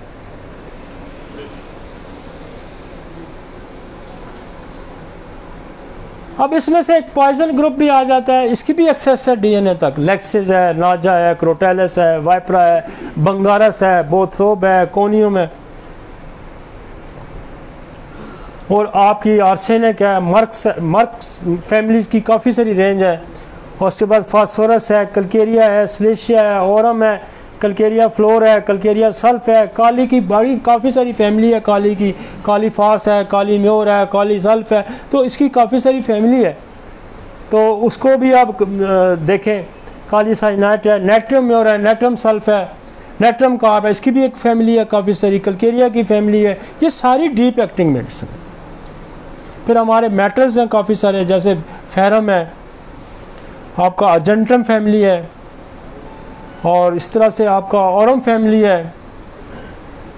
तो ये वो जो मियाज़मेटिक प्लस ये जो बड़े आपके केमिकल्स हैं, जैसे एसिड नाइट्रिक केमिकल है, तो कुछ केमिकल्स से मेडिसिन बनती हैं जिनकी भी एक्सेस जो है ना वो डीएनए तक जाती है। नेक्स्ट जी,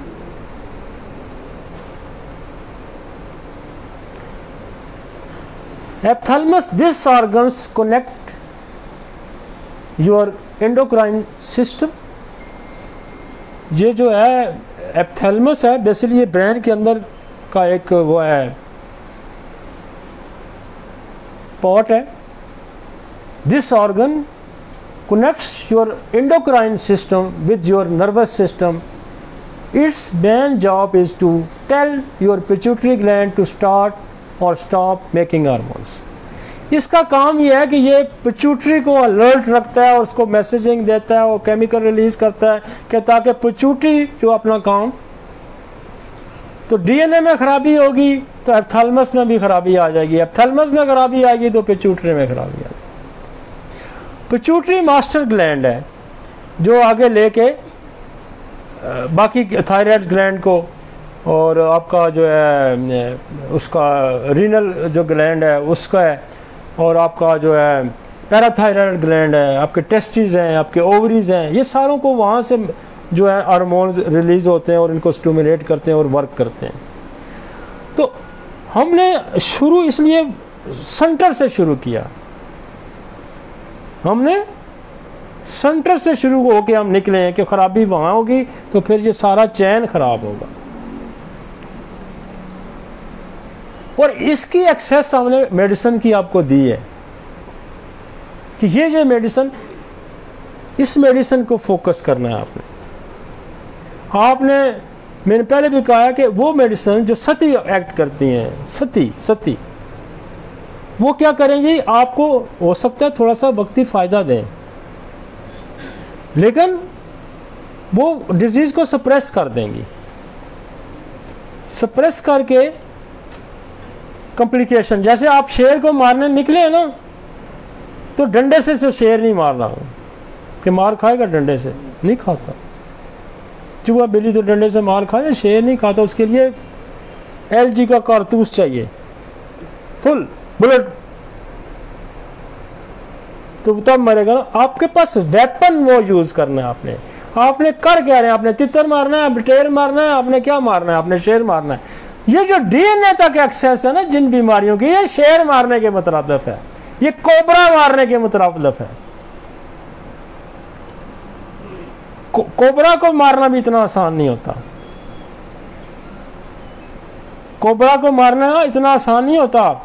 वो 2 मीटर से आप पे स्पिट करता है, वो शेर जो है गोली से तेजी की तरफ आप पे लपक के आता है। आप फायर मारेगा और फायर मिस होगा तो उसने आपकी गर्दन पकड़ लेनी है। तो कोबरा भी जो है ना, वो भी उसको भी मारना इतना आसान काम नहीं होता।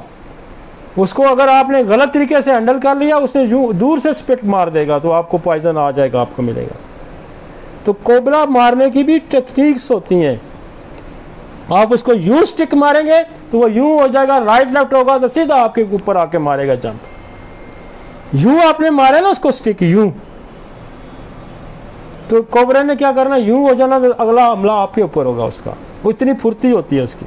कोबरा को जब भी स्टिक से मारते हैं लोग यूं मारते हैं, साइड से मारते हैं। तो मैंने कोबरा एक दिन देखा तो मेरे पास सपेरे भी आते रहे। मैंने कहा यार ये आ जाए तो क्या करे बंदा, हाथ में स्टिक भी नहीं है, कुछ भी नहीं है। तो उसने कहा जब कोबरा सामने आ जाए ना तो मैं आपको एक टेक्निक बताता हूँ कि आपने अपनी शर्ट उतारनी है और उसके ऊपर फेंक देनी है, और उसने उसको उसमें उलझ जाएगा, उसको मारेगा दांव, उतनी देर में आप निकल जाए। आपके लिए सेफेस्ट तरीका यही है कोबरे से निकल। तो ये जो डिजीजेस हैं, डिजीजेस को बाज़ दफ़ा गलत छेड़ देना भी खतरनाक है, ये मैं आपको बता दूं। बेहतर है नहीं समझ आ रही, पैसे लेने ना यार, प्लास्पो पे रख लो, पैसे ही लेने हैं ना, इंसान लालची है ना। मैं समझता हूँ फिर भी शायद खुदा आपको माफ़ कर दे, लेकिन अगर आपने गलत कर दिया गैर दानिस्ता तौर पे, आपको समझ नहीं, आपने गलत ट्राई कर दी, प्लास्पो पे रख लें, अंडर ऑब्जर्वेशन रख लें, फिर बुला लें, फिर बुला लें, फिर बुला लें। बजाय उसके कि जनाब आपने शाम को छेड़ दिया हो तो गले पड़ जाना, आपको पड़ेगा ना। जो इस तरह की डिजीज़ है वो आपके गले पड़ जाएंगी, बजाय लेने के देने पड़ जाएंगे। तो इसलिए ये क्लिनिकली आपको इन चीज़ों पे फोकस करना है कि जब आपके पास इस तरह का मरीज़ आ जाता है जो 70-80 है, तो इसको बड़ा संभल के ये सारी चीज़ें, ये आपको इस लेक्चर से बहुत सारा फ़ायदा होगा, आपको बिल्कुल समझ के चलना है।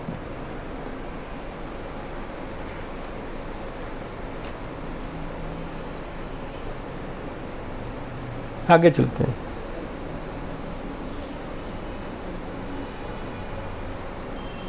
Pituitary is the master glands. This is your endocrine system, master gland. It use information it gets from your brain to tell other gland in your body what to do. ये ग्लैंड आपके बाकी जो जिस्म के glands हैं उनको बताना है इसने कि तुमने क्या करना है। Growth hormones, it's make many important hormones including growth hormones, prolactin, which help breastfeeding. Mom makes milk, antidiuretic hormones, ADH. ये हमने पीछे जो हमारा लेक्चर था उन्हें उसमें डिस्कस किया था। हमने दोबारा इसलिए इसको ये डाला है कि आपको ये बात समझ आ जाए कि हमने करना क्या है, आपने चलना कैसे, आपने चलना DNA से, फिर आपने आगे निकलना है। अगर आपने 70-80 साल के 90 साल के बंदे का इलाज करना है तो फिर वहाँ से सफ़र शुरू करना है, आपने इधर से नहीं शुरू कर देना। आगे चलते हैं। ये हमारा जो पिछला लेक्चर है उसमें ये सारी चीज़ें हैं। अच्छा, पाइनियल ग्लैंड्स, ये बड़ा मज़े का ग्लैंड है। Pineal glands, it's make a chemical called melatonin that help your body get ready to go to sleep. ये ग्लैंड का काम इतना है कि ये आपको सुलाता है। ये जो सिक्रीशन करेगा ना, इसलिए बूढ़ों बंदों की सिक्रीशन जो जब ये ग्लैंड की कम हो जाती है तो उनकी नींद खत्म हो जाती है। अक्सर बूढ़े बंदों को क्या होगा, नींद उड़ जाएगी, कॉन्स्टिपेशन होगी, फंक्शन स्लो हो जाते हैं ना। अब आपकी जितनी मेडिसिन है जो नींद वाली, जैसे सल्फर है, जैसे पैसिफ्लोरा है, जैसे इग्नेशिया है, जैसे सिप्लेनियम है, ये वो दवाइयाँ जो नींद वाली दवाइयाँ, ये सारी किस ग्लैंड को एक्टिवेट करती हैं? पीनियल ग्लैंड्स को। समझ आइए? ये तो मैं समझाने की कोशिश कर रहा हूँ कि साइंटिफिक वे है कि क्या खराबी आ गई कि आपको नींद नहीं आती। इसका मतलब है ये पीनियल ग्लैंड जो है ये अपना सेक्रीट करना रिड्यूस कर गया, और ओल्ड एज में आपको ये बहुत मिलेगा। आपको अगर कोई सवाल करता है कि मेरा बाप है उसको नींद नहीं आती, बंदे पढ़े लिखे आते हैं, तो आप उसको जब ये बताएंगे वो कहेंगे यार मेरे बंदे को बड़ा ये कमाल। और फिर हमारे पास मेडिसिन का एक ज़ख़ीरा है, सल्फर नींद ले आती है, नक्सवामिका नींद ले आती है, इग्नेशिया नींद ले आती है, सिप्लेनियम नींद ले आती है, पैसिफ्लोरा नींद ले आती है, साइपरपीडियम जो है वो नींद ले आती है, काफिया क्रोडा नींद ले आती है। तो ये ग्लैंड है फोकस करना, इस एज में इस ग्लैंड पे भी फोकस करना है। नींद नहीं आ रही, क्यों नहीं आ रही? और बहुत ज़्यादा आप कोई एडवांस किस्म का मरीज आपके पास आते हैं जिसका रिक्वायर कर दें test, what is the level of melatonin. ये चाह रहे हैं हम, यही चाह रहे हैं कि आप ये समझें, हम यही चाह रहे हैं। और प्रॉपरली जिसको गम होगा, जिसको परेशानी होगी, वो भी इस सिक्रीशन को कम कर देगा। जैसे इग्नेशिया क्या करेगा, भी इसको बेहतर कर देगा। खुशी की वजह से इसकी सिक्रीशन कम हो सकती है, तो फिर काफिया देंगे।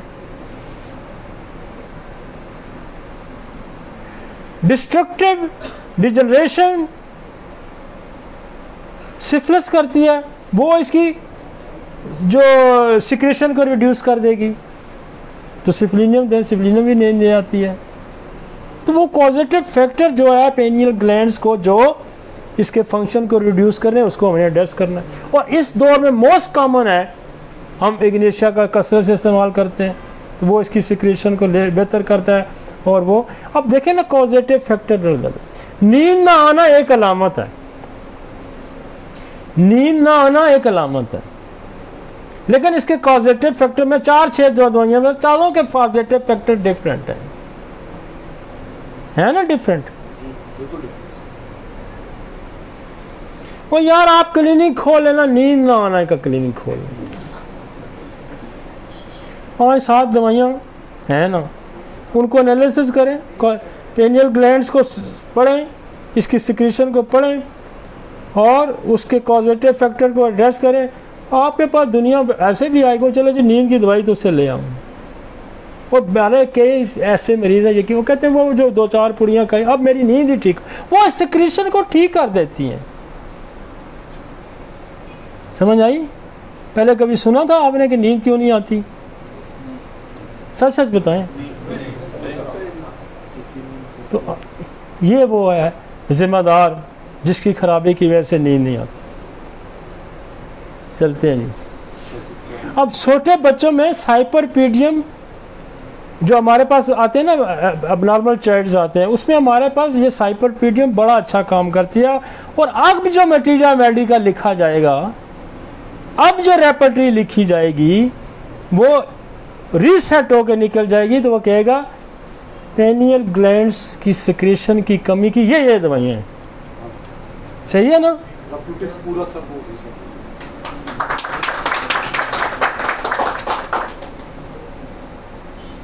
तो पाइनियल ग्लैंड जो है इसको एड्रेस करें। और ये आपको बूढ़ों में बहुत मिलेगा। जवान को तो आप पत्थर पे लटा दें, कांटों पे लटा दें, जहां आप लटा दें, आप घर वाले ठंडे पानी के छांटे मारते हैं फिर भी नहीं वो उठता, क्योंकि वो सिक्रेशन बड़ी तेज होती है। बूढ़ा का घर में जरा सी खुलक नहीं हुई तो उसने उठ के बैठ जाना होता है। तो हमने इसको एड्रेस करना है।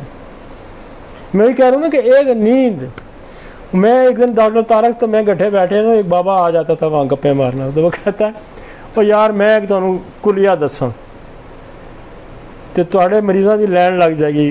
मैं कहा जी दसो, कहना मरीज़ां दी नींद ठीक करो। राती सो जासी ते घर वाले खुश हसन, अगले दिन तुहाडे कोल ही आसन, मगर ना वो नस जासन, राती जागदा रहा ना। फिर तुहाडे को देखें कितनी पत्ते की उसने बात की, चूँकि उसने फेस किया होगा ना, उसने फेस किया होगा कि राती बंदा उसका कोई मरीज है, वो उसको सो नहीं रहा होगा, जाग रहा होगा, वो सुबह डॉक्टर ही कहता बदलो। तो कहता नींद ठीक करो, नींद, मरीज की नींद कंफर्टेबल होनी चाहिए।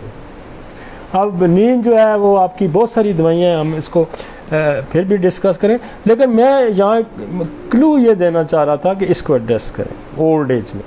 बाकी आपको दवाइयाँ और भी मिलेंगी रेपर्टी में, मटीरियल मेडिका में और भी बहुत सारी दवाइयाँ मिलेंगी। हमारे पास तो कॉमन सल्फ़र यूज़ होती है, इग्नेशिया यूज़ होती है, पैसिफ्लोरा यूज़ होती है, सिफ्लिनियम यूज़ होती है।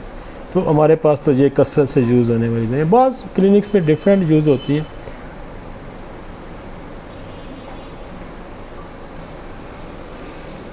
चलें आगे चलते हैं।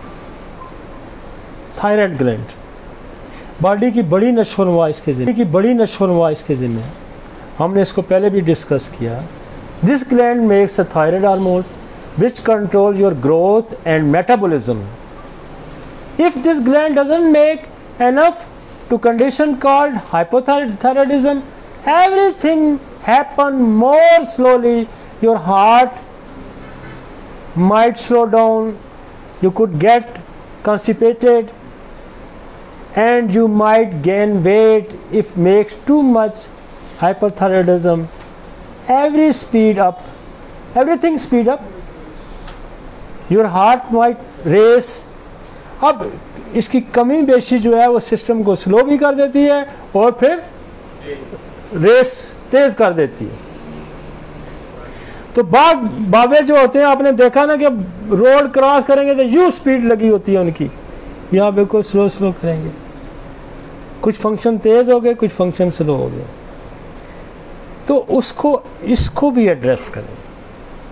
इस एज में T3, T4, TSH रिक्वायर करें। कहीं इसमें हाइपो है, हाइपर है, उसको एड्रेस करें, ऊपर पेनियल को एड्रेस करें, इसको एड्रेस करें, पिट्यूटरी को एड्रेस करें। देखें कितने मसाइल हल होंगे हमें। मतलब आपको इसलिए हम बता रहे हैं कि इन चीज़ों पे फोकस करना है। वो कह रहा फंक्शन स्लो हो जाते हैं, कब्ज़ हो जाएगी, मतलब कितनी चीज़ें उसने लिखी हैं। तो आपने, और इससे मैं आपको बताऊं कि हमारे पास इतनी अच्छी दवाइयाँ थायराइड्स को स्टिमुलेट करने के लिए, और बिल्कुल लोग ठीक हो जाते हैं। थायराइड अपना जो है उसको क्या कहते हैं, थॉरेक्सिन बनाना शुरू कर देता है। बेशुमार मरीज हमने ठीक है।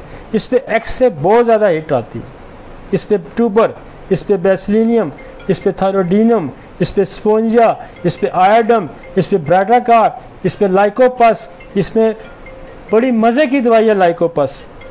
इसके लिए थोड़ी सी जिसकी आंखें उभरी हुई होती हैं ना, हम उसको लाइकोपस देते हैं, यूँ TSH लेवल नीचे आ जाता है। तो आप इसको एड्रेस करेंगे, बाबा ठीक हो जाएगा ना। उसको एड्रेस करें, नींद ठीक हो जाएगी उसकी। तो इस स्टेज में चीज़ों को एड्रेस करना है।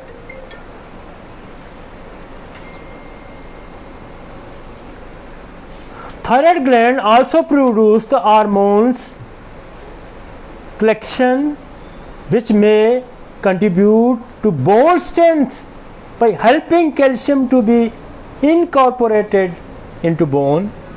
और ये ग्लैंड जिसकी सिक्रेशन आपके बॉडी के स्ट्रक्चर को, अब बंदे को जनाब उसकी बोन डिके हो रही हैं, उसकी बोन डिजनरेट हो रही हैं, उसमें कैरीज आ रहा है, उसमें नेक्रोसिस आ रहा है, उसमें इस किस्म के मसाइल पैदा हो रहे हैं। तो एक इसको भी एड्रेस करें, मतलब अगर आपने एक इसका टेस्ट करा के चेक कर लिया तो आपको आप इसको एड्रेस करेंगे, बाबा जी ठीक हो जाएंगे कि नहीं होंगे, ठीक हो जाएंगे ना। बहुत आती है ना खांसी में आता हूँ, अभी मैंने रखा हुआ लंग्स पे आ रहा हूँ।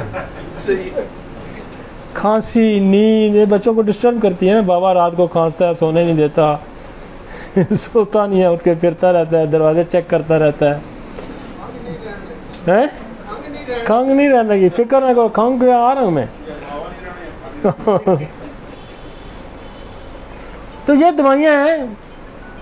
मतलब मेरा कहने का, हमने कौन से एरिया को फोकस करना है। और ये डिजीज़ पहले भी आ सकती है, ये नहीं कि यहाँ ही आएगी, लेकिन यहाँ चेक करना बड़ा ज़रूरी है, क्योंकि बोन डिजनरेट हो रही है, मसल स्किन डिजनरेट हो रहे हैं, इसको चेक करना बड़ा ज़रूरी है। और ये देखें ना, उसने आपको बताया कि ये कम होगा या ज़्यादा होगा, तो क्या क्या हो सकता है।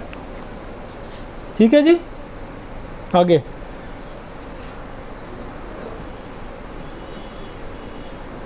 Parathyroids. This is a set of 4 small glands behind your thyroid. They play the role in bone health. The gland control your level of calcium and phosphorus. Parathyroid का शॉर्टकट भी आया हुआ है। और ये जितनी ग्लैंडुलर सिक्रीशन को control करने में, शुरू में मैं मेडिसिन इसको स्टार्ट करने से पहले हमने आपको दवाइयाँ, बल्कि नीचे और भी मैं डाल देता हूँ। तो हमने ये दवाइयाँ डाली हैं, कैसे कंट्रोल करना है इसको। पैराथायराइड ग्लैंड का बड़ा रोल है, आपकी कैल्शियम लेवल ड्रेनेज हो जाएगा, वो ऊपर जा रहा होगा, कंट्रोल नहीं होगा। नेक्स्ट, पैराथायराइड सार्कोड्स है, बड़ा अच्छा काम करता है ये। इसके लिए आप कैल्केरिया कार्ब है, इसके लिए आयोडम है, इसके लिए स्पॉन्जिया है, और एक हम ग्लैंडुलर दवाइयों की हमने लिस्ट एक नीचे डाली हुई है, वो आपको बताते हैं। इसके अलावा चलें जी,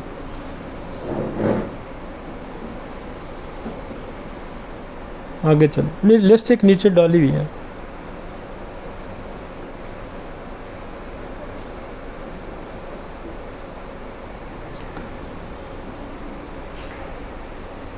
चलें जी, असल में टाइम थोड़ा था, मैंने कहा लेक्चर आप कर लेते हैं, दवाइयाँ मैं साथ साथ फिर बोलता रहूँगा।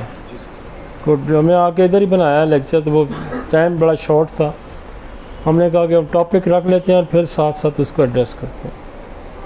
ये थाइमस है, this makes white blood cell. ये ग्लैंड जो है ना, एज में नहीं आता, चूँकि ग्लैंड सारे थे तो हमने डिस्कस करिए। ये जो प्यूबर्टी एज में ये इसका फंक्शन ख़त्म हो जाता है, ये ओल्ड एज में वर्क नहीं करता ये जो ग्लैंड है। लेकिन हम थोड़ा सा इसका भी आपको बता दें कि ताकि ये ना कहें कि ये ग्लैंड को मिस कर गया, लेकिन इसका फंक्शन ये ओल्ड एज में कोई नहीं है। This gland makes white blood cell called T lymphocyte that fights infection and crucial or a child immune system develop the thymus start to the shrink after the puberty age। ये puberty age में shrink हो जाता है, बाबों में नहीं ये मिलता। लिहाजा किसी को गलत रिक्वायर ना कर देंगे आपका थाइमस ख़राब है बाय मिस्टेक, ये बच्चों में होता है। और इसलिए कि इन्फेक्शन के खिलाफ फाइट कराने में जो आपकी जो है ना लिम्फोसाइट, ये जो है इसको ये स्टिमुलेट करता है और इसमें हेल्प करता है। नेक्स्ट चलते हैं।